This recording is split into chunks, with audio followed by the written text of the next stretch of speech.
السلام عليكم ورحمة الله وبركاته. كل سنة وانتم طيبين يا حبايبي بمناسبة دخول شهر رمضان الكريم. كل سنة وانتم طيبين جميعا. اتمنى جميعا تكونوا بخير باذن الله تعالى. هشتغل معاكم النهارده شنطة بطقم الجلد التايجر ده. دي قاعدة الكتف بتاعها والقلاب. انا عندي هنا خيط مكرمية فرنساوي، كنت جايباه شلات وفكيته بكر كده. خيط المكرمية الفرنساوي ده رفيع بطبيعته رفيع، فانا هشتغل فتلتين مع بعض، يعني هجيب البكرتين اشتغلهم انهم فتله واحده. هنبدا نقول بسم الله الرحمن الرحيم.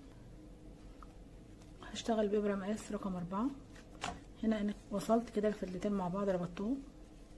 هاجي هنا في السنتر وادخل واسحب الخيط واعمل غرزه، تمام، واعمل غرزه كمان كده، غرزتين في السنتر كده. اشتغل 1 2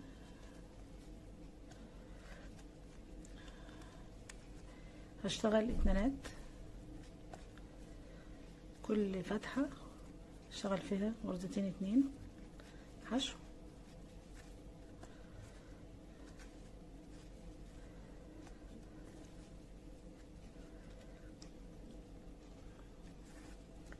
باخد الخيط تحت الابرة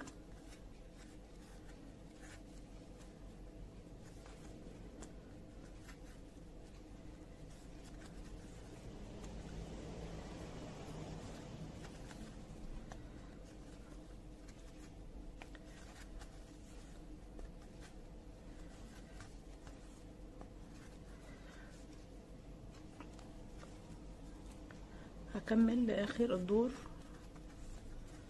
واشتغل كده غرزتين حشو في كل فتحة معايا، والخيط معايا اهو تحت الابرة كده بداريه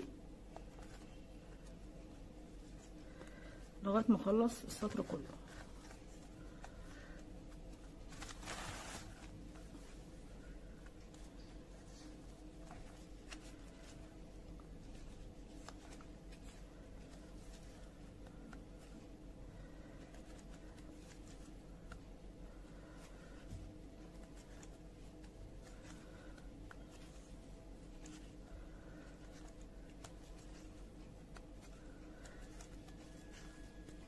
خيط مكرمية الفرنساوي ده طري ما بيوجعش الايدين، احسن من خيط المكرمية المصري. هخلص الدور كل فتحة اشتغل فيها غرزتين 2 حشو لغاية ما اوصل لاول السطر. خلاص كده انا وصلت لنهاية السطر، كل الاخرام كده اتقفلت خلاص. هدخل هنا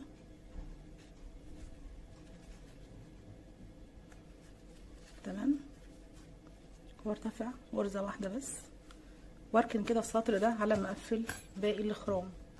هي دي. هاجي هنا برضو ادخل كده في اي فتحة وابتدي اسحب الخيط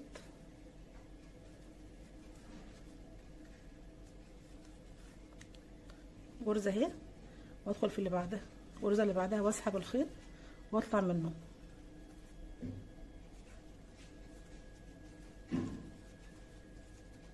هدخل كده واسحب الخيط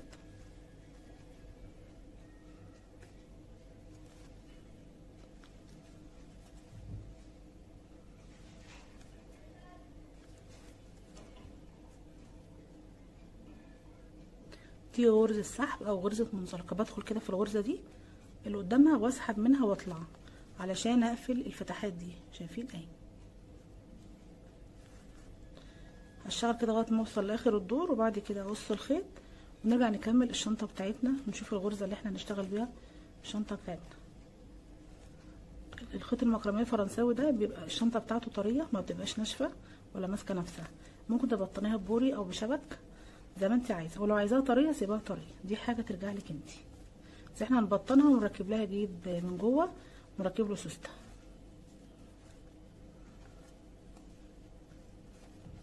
شايفين كده انا قفلت كده كل الفتحات. هنا وصلت لنهايه الدور. هدخل كده واسحب الخيط اهو كده. انا خلصت اخر غرزه معايا خلاص. المفروض بقى ان انا هدخل من ورا كده من مكان ما بدأت واسحب الخيط في اول غرزة. يعني اشتغلت اول غرزة اهي، هدخل فيها كده واسحب الخيط منها بالراحة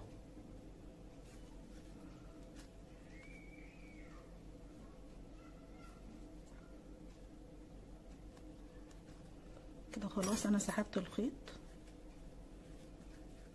اوسع لنفسي كده واقصه كده. خلاص انا خلصت الخيط. بعد كده اربطه او السعه بالولاعة عشان ما يفكش مني بعد كده. ده بالنسبة للفتحات الصغيرة اللي احنا قفلناها. خلاص جمد عليها قوي كده كده كده. الخيوط دي مش هتبان عشان يبقى فيه بطانة في الشنطة جوه، فمش هتبان. خلاص نرجع بقى لغرزتنا والشنطة بتاعتنا. شايفين كده كده كل الفتحات اهي اتقفلت، ما عادش فيه فتحات خالص. نيجي بقى للشنطة بتاعتنا كده. هشتغل هنا في كل غرزة هشتغل فيها غرزة نص عمود. هدخل كده في اول فتحة او في اول غرزة ارتفاع. معايا 3 لفات على الابرة، هطلع منهم مرة واحدة بالراحة وانت شغالة عشان دول فتلتين، وارجع اكرر تاني.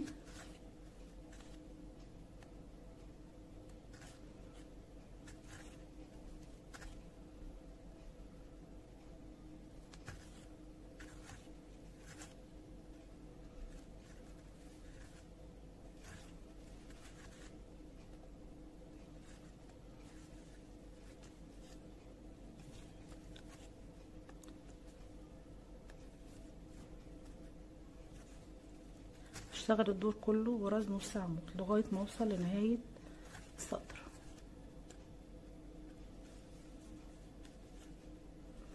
الدور نص عمود ده فايدته ان هو بيدي للشنطة وسع شوية، بدل ما تبقى الشنطة كنزة من جوه، لا ده هيوسعها شوية. شايفين ده السطر نص عمود اهو، اشتغلته فوق غرز تقفيل الفتحات. وارجع اكرر تاني كده لغاية ما اخلص السطر. هكمل كده الدور وارجع لكم.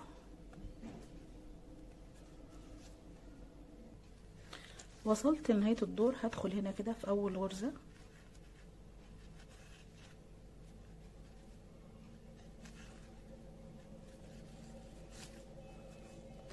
وارتفع بواحد 2. كل ارتفاعاتي هتبقى غرزتين 2 بس. تمام. هاجي هنا في اول غرزة اللي بعد الارتفاع هدخل اشتغل غرزة بف. 1 2 3. انا هاخد 3 لفات بس علشان انا بشتغل بخيط مجوز، واطلع كده منهم بالراحة واقفل عليهم واخد غرزة كمان.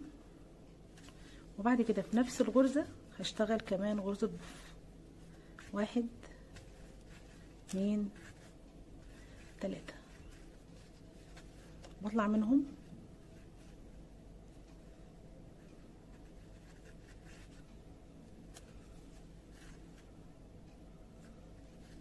بعد كده هشتغل في الغرزة اللي بعدها عمود بلفة. 1 2 ورا بعض كده، 3 4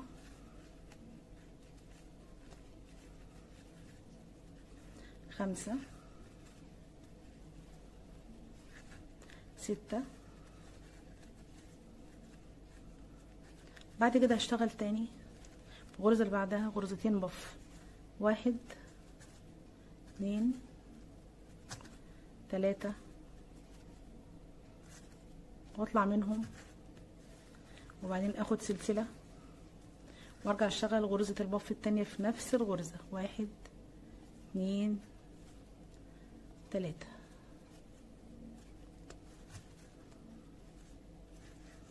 يبقى انا هشتغل غرزتين البف وبعد منهم 6 اعمدة على التوالي. 1 2 3 4 5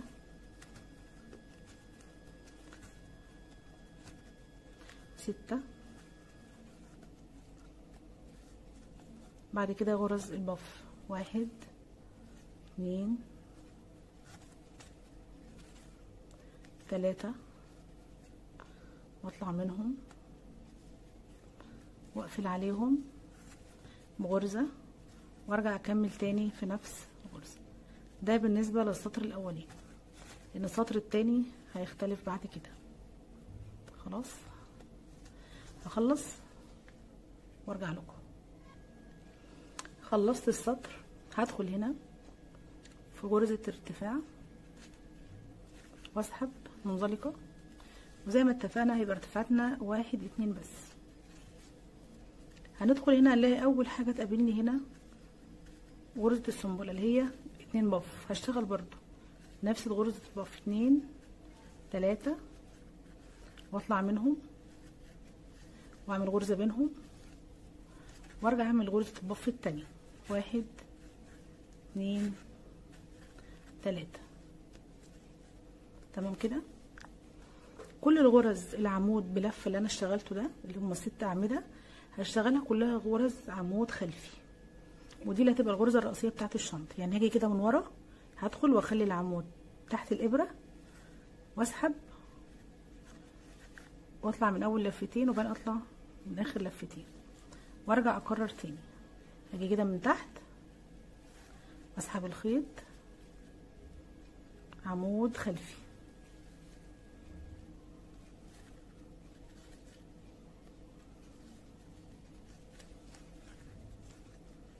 هاجي من تحت وادخل كده واخلي العمود تحت الابرة واشتغل عمود خلفي. هشتغل ال6 اعمدة بنفس الطريقة.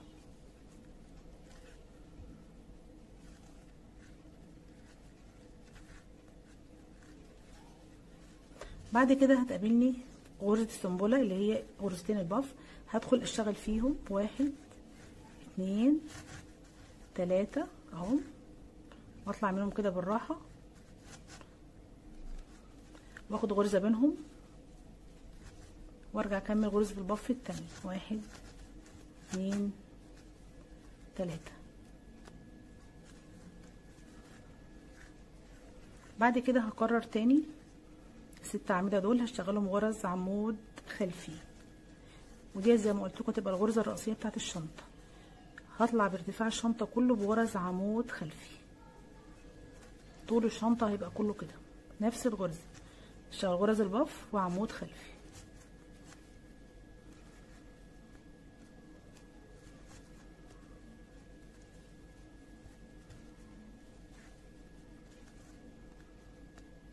اقفل السطر وارتفع ب2 سلسلة بس واكمل بنفس الطريقة لغاية ما الشنطة تخلص.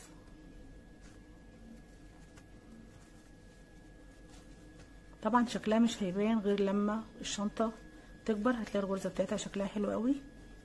هدخل هنا واشتغل على البف بف وعلى العمود هشتغل عليه عمود خلفي. تمام كده.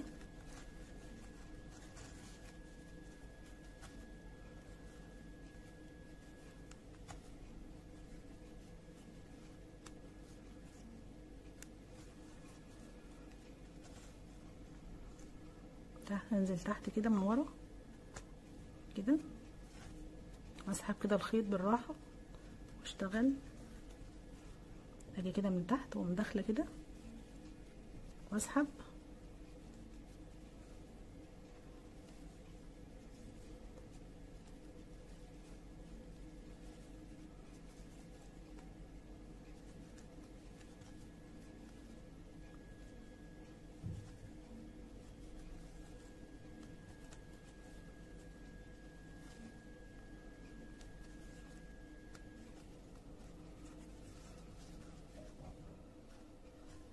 هخلص بقى الطول بتاع الشنطة. هفضل بقى الف واقفل وارتفع 2 سلسلة واشتغل على البف بف واشتغل على كل الغرز دي عمود خلفي. هخلص بقى ارتفع بطول الشنطة. يا رب كده الغرزة تبقى وضحت معانا عشان بس ما اطولش عليكم الفيديو، وبعد كده ارجع لكم. خلاص كده انا ارتفعت بالسطر اللي هو نص عمود. هبتدي ارتفع بواحد، اتنين، غرزتين، اتنين بس. بعد كده هشتغل السطر الاولاني ده كله غرز عمود بلف، يعني الغرزه بتاعتنا اللي هي جبال القلب دي هشتغلها غرزه عمود بلف. خلاص هدخل هنا كده في نفس غرزه الارتفاع واشتغل عمود بلف.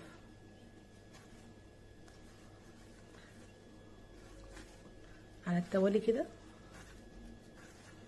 السطر كله غرز عمود بلف.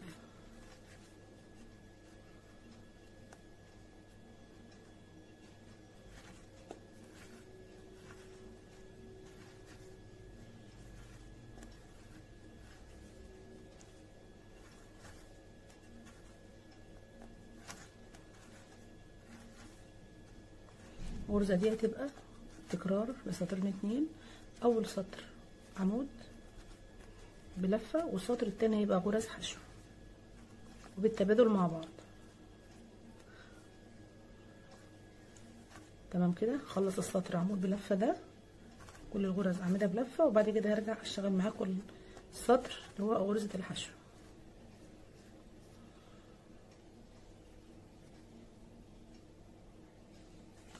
خلاص كده خلصت السطر اللي هو عمود. هدخل هنا اقفل بمنزلقة. يبقى كده اول سطر معانا عمود بلفة. هبتدي ارتفع بغرزة واحدة بس واشتغل السطر ده كله غرز حشو. يبقى سطر عمود بلفة وسطر غرز حشو.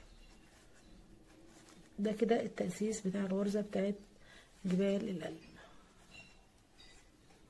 تمام كده.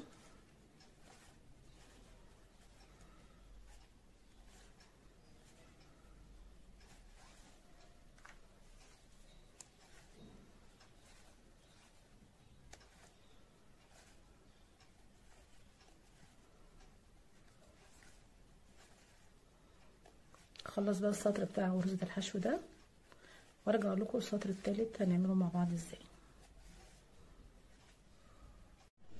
خلاص خلصت السطر الحشو. هدخل هنا واقفل بمنزلقة. ماشي كده. يبقى انا اشتغلت هنا بعد ما قفلت الفتحات اشتغلت سطر نص عمود عشان ندي وسع للشنطه بالقاعده بتاعتها. بعد كده سطر عمود بلفه وبعدين سطر غرزه حشو. بعد كده نشتغل بقى في الغرزه بتاعتنا. هرتفع بواحد، اتنين. خلاص هاجي هنا شايفين غرزه الحشو دي هنزل على العمود اللي تحتها واشتغله عمود بلفه. اشتغل كده عمود بلفه امامي، عمود امامي بلفه. خلاص دي كده اول ايه غرزه معانا. الغرزه الثانيه اللي هي الحشو دي هدخل فيها واشتغل غرزه عمود بلفه عادي. الاولاني كان عمود امامي والتاني هيبقى عمود بلف، وارجع الف القطعه الابره وادخل على العمود اللي بعده. شايفين دي غرزه الحشو تحتها عمود بلف. انا مش هشتغل عليه، انا هشتغل على العمود ده عمود بلف. خلاص كده. الغرزه اللي بعدها عمود بلفه في غرزة الحشو نفسها. يبقى مرة هشتغل عمود بلفة في غرزة الحشو والمرة اللي بعدها هشتغل عمود بلفة في العمود امامي اللي تحت.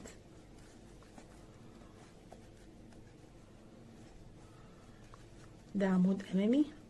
هاجي هنا على العمود اللي بعده غرزة الحشو دي هدخل فيها واشتغل عمود بلفة. يبقى عمود بلفة والعمود اللي بعده اهو هسيب العمود ده وادخل في اللي بعده واشتغله عمود امامي. العمود اللي بعده عمود بلفه في غرزة الحشو. غرزة الحشو المقابل لها تحت عمود بلفه مش هشتغل عليه. هدخل في العمود اللي تحته كده واسحب الخيط واطلع من لفتين وبعدين لفتين. بعد كده اشتغل في الغرزة اللي بعدها دي غرزة الحشو دي اشتغل فيها عمود بلفه. يبقى السطر ده عمود بلفه والغرزة اللي بعدها عمود امامي. دي غرزة جبال القلب اهو. هاجي هنا العمود امامي كده عمود بلفه اهو واللي بعده عمود امامي.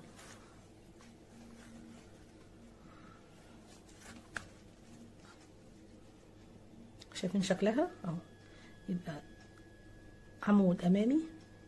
الغرزه اللي بعدها بشتغلها في غرزه الحشو عمود بلف وبعدين عمود امامي وبعدين عمود بلف عمود امامي عمود بلف لغايه ما اخلص السطر ده.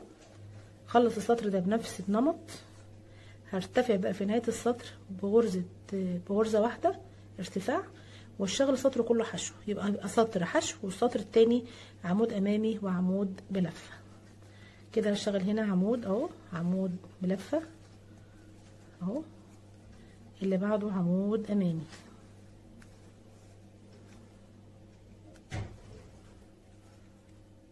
اهو، عمود بلفه عمود امامي. اخلص بقى السطر ده وارجع اشتغل معاكم سطر الحشو واقول لكم شكل الغرزه بقى عامل ازاي.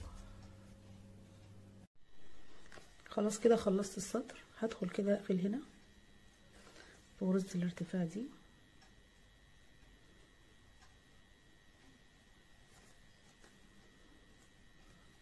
وارتفع بواحد غرزه واحده بس.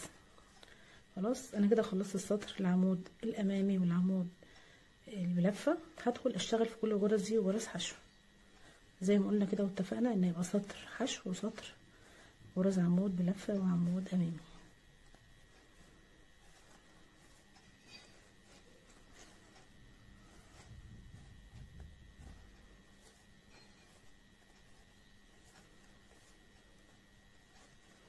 يبقى سطر غرز حشو وسطر عمود.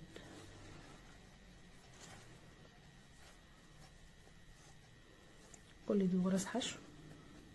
بعد كده نرتفع باتنين سلسله ونشتغل غرزه العمود الامامي والعمود اللي بلفه.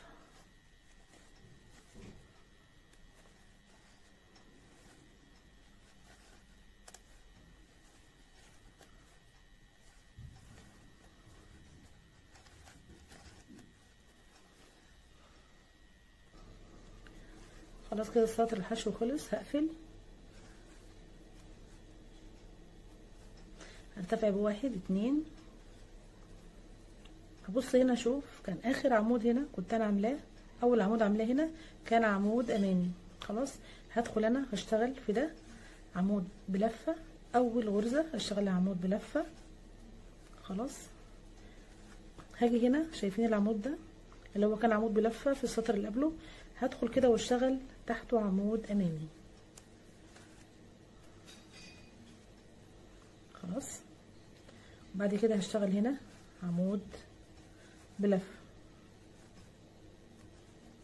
هاجي على العمود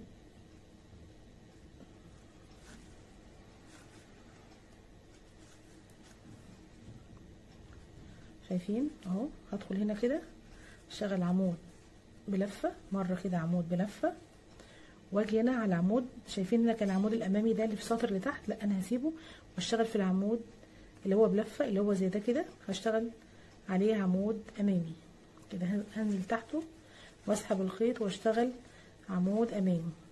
هيقابلني العمود ده اللي هو العمود الامامي اللي في تحت، هشتغل فوقيه في الغرزه الحشو واشتغل غرزه عمود بلفه. هيجي لي العمود اللي هو الامامي، العمود اللي بلفه العادي ده، هدخل تحتيه اهو كده واسحب واشتغل عمود امامي. شكلها هيبقى عامل ازاي زي ما انتم شايفين كده، السطر ده كله غرز حشو. هشتغل هنا عمود بلفه وهنا عمود امامي كده. السطر ده شايفين غرزه عمود بلفه، هاجي على العمود اللي بلفه اللي في السطر اللي تحته، هنزل تحته كده واشتغل عمود امامي، واللي بعدها عمود بلفه عادي، اللي بعده على طول كده اهو عمود امامي، اللي بعده عمود عادي عمود بلفه عادي. هتلاقي بصي الغرزه وضحت معاكي اهو. الغرزه اللي بعدها عمود امامي،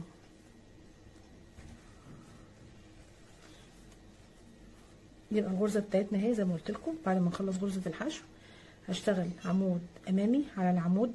شايفين هنا احنا بنشتغل مره عمود ومره عمود امامي. العمود العادي ده اللي بنشتغل عليه في السطر اللي بعده بنشتغل عليه عمود امامي، والعمود الامامي ده بنشتغل عليه عمود عادي. خلص السطر ده وارتفع بغرزه واحده واشتغل غرز حشو. بعد سطر الحشو هكرر اللي انا بعمله ده، يعني الغرزه بتاعتنا دي تكرار لسطرين، سطر حشو وسطر اعمده. تمام كده. هرتفع بقى بطول الشنطه وارجع اوريكم شكلها النهائي. حبايبي انا ارتفعت بطول الشنطه 22 سنتي، ودي غرزه جبال القلب اللي قلت لكم عليها. يا رب بس الغرزه تبقى واضحه كده عشان لونها غامق. تمام. ده كده مقاس الشنطه الوسع بتاعها. طبعا ده هيبقى واسع من فوق، فانا هلمها من الجوانب. وده طبعا الوش الجلده والقلاب اللي انا هركبه. خلاص هيتركب كده،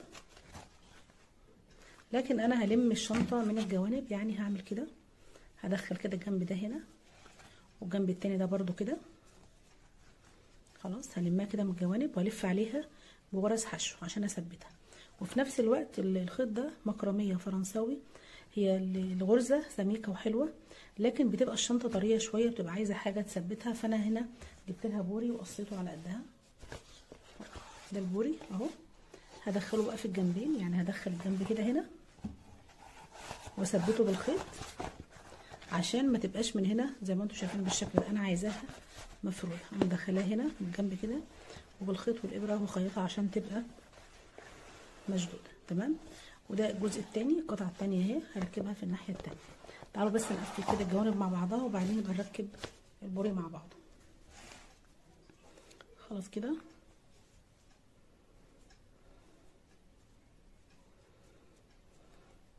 طبعا احنا بنشتغل سطر حشو وسطر غرزة جبال القلب اللي هي عمود امامي وعمود بلف، وشغالين على فتلتين زي ما اتفقنا مع بعض من اول الفيديو.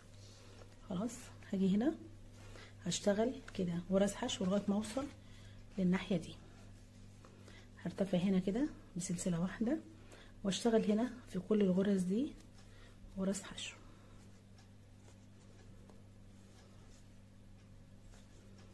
عشان نلم وش الشنطه من فوق ونركب القلاب بتاعها. لو انتي مش عايزه الشنطه تبقى ناشفه كده واقفه، ممكن تسيبها طريه عادي. في ناس بتحبها طريه وفي ناس بتحبها تبقى ناشفه كده واقفه. خلاص هخلص انا غرز الحشو دي لما اوصل للطرف ده عشان ما اطولش عليكم الفيديو. خلاص هثبت الجنب من هنا. هجيب الجنب ده الطرف ده مع الطرف ده. تمام. هثبت كل ناحيه في الطرف بتاعها. يعني هاجي هنا هشتغل غرزه الحشو وادخل هنا في الغرزه المقابله ليها كده واسحب غرزه الحشو. تمام كده عشان اثبت الجوانب.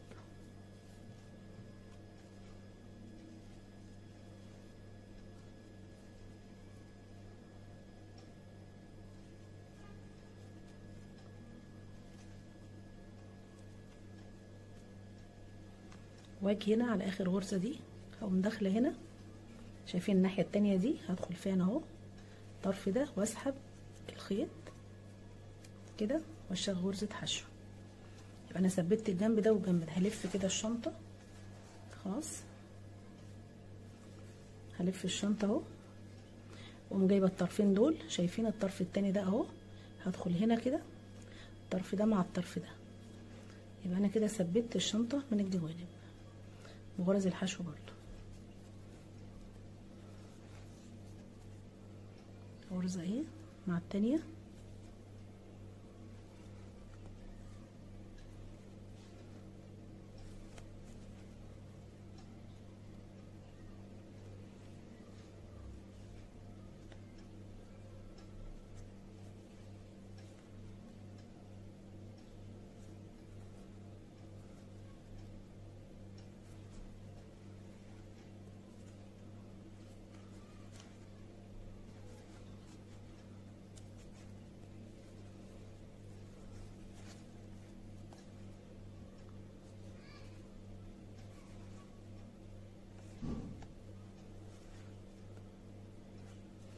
خلاص كده هرجع هنا بقى الف كده غرز حشو لغايه ما اوصل للطرف التاني واثبته بنفس الطريقه.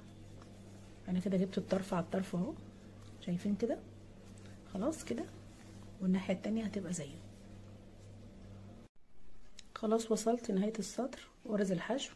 هدخل هنا في الغرزه وهجيب كده الطرف التاني المقابل ليه.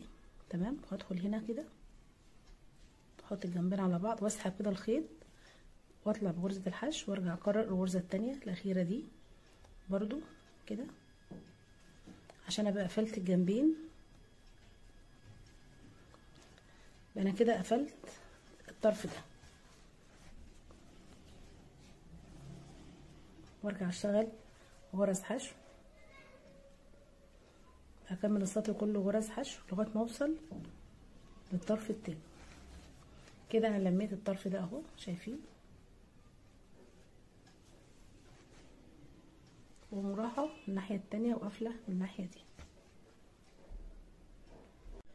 وصلنا هنا لتركيب القلاب بتاع الشنطه.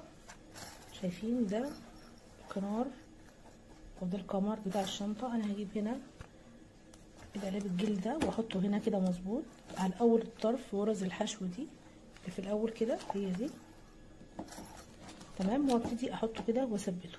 خلاص هثبته بالابره بتاعه التنظيف. هخيطه، هدخل من الفتحه وانزل في الشنطه وارجع اخيط تاني. تمام كده. هدخل هنا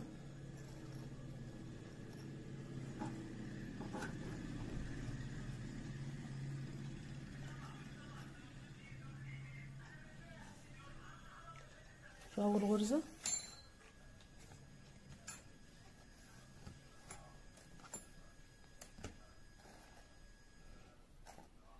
وارجع ادخل هنا تاني الغرزه اللي بعدها.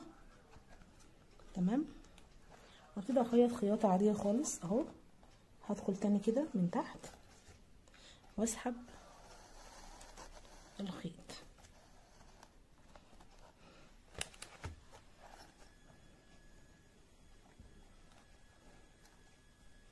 واسيب طرف من الخيط جوه علشان اعرف اربطه واثبته في الشنطه. تمام كده. وارجع تاني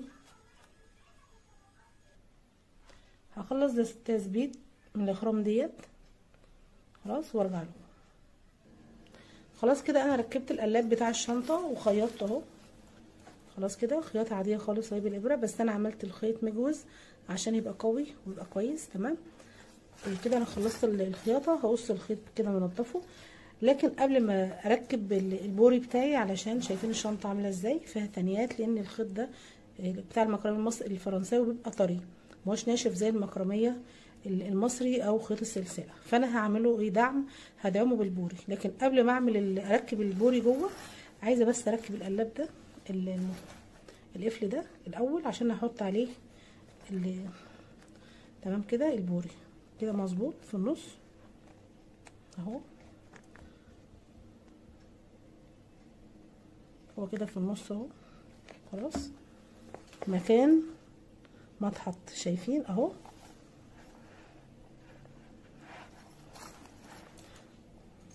كده وانا عملت له قطعه شيت صغيره اهي، خرمتها عشان احطه من جوه واثبته. ده كده شكل الشنطه، لكن لسه هنركب البوري. انا جبت حتتين بوري وخدت المقاس بتاع الشنطه طول وعرض. تمام كده. دخلت حته اهي، ده الظهر، ولسه هركب الجزء الامامي، لكن قلنا نثبت الاول القفل عشان نعرف نركب البوري. خلاص شايفين التانية دي او الكسرة دي علشان الخيط بتاع المكرميه الفرنساوي طري، عايز حاجه تنشفه وتوقفه. فانا هركب دي وهركب التانية وهثبتها بتاعتي اهو من الخيط ومن الجوانب علشان تبقى تبقى سليمه ومظبوطه. هركب بقى البوري وارجع لكم. المفروض كده انا يعني الشنطه خلاص كده عملت لها ركبت لها هنا البوري، دعمتها ببوري علشان تبقى الشنطه ثابته وماسكه نفسها. وهنا البطانه انا مسكتها فصلتها اهي، خدت الطول وخدت العرض وفصلتها على ايدي. لو عندك مكنه اعمليها على المكنه. تمام. انا عايزه الجزء الساده ده هو اللي يبقى جوه. تمام. انا عايزه الجزء الساده ده، مش عايزه ده اللي يبقى جوه. اقوم بقى كده مدخله، شايفين اهو. هدخل كده البطانه هنا. خلاص واظبطها كويس. وبعد ما اظبطها هقوم عامله ايه، جايبه الطرف ده واقوم تانيه كده لجوه. تمام كده. واجي على الطرف هنا عند الشنطه كده، شايفين شكلها اهي عند الكمر بتاع الشنطه، وابتدي اثبت بالخيط والابره. خلاص هخلص بقى البطانه. انا شرحتها قبل كده في كذا شنطه. هاتني كده اللي هي الطرف بتاع البطانه لجوه، وخلي الطرف كده سليم من هنا، وابتدي ابتدي اخيط ويبقى اللون الساده ده هو اللي جوه. خلاص هثبت البطانه كده وارجع اوريكم الشكل النهائي بتاع الشنطه. خلاص كده يا حبايبي انا ركبت البطانه زي ما قلت لكم. شايفين عملتها على الناحيه الساده وركبتها اهي كده. خلاص شنطتنا خلصت بفضل الله.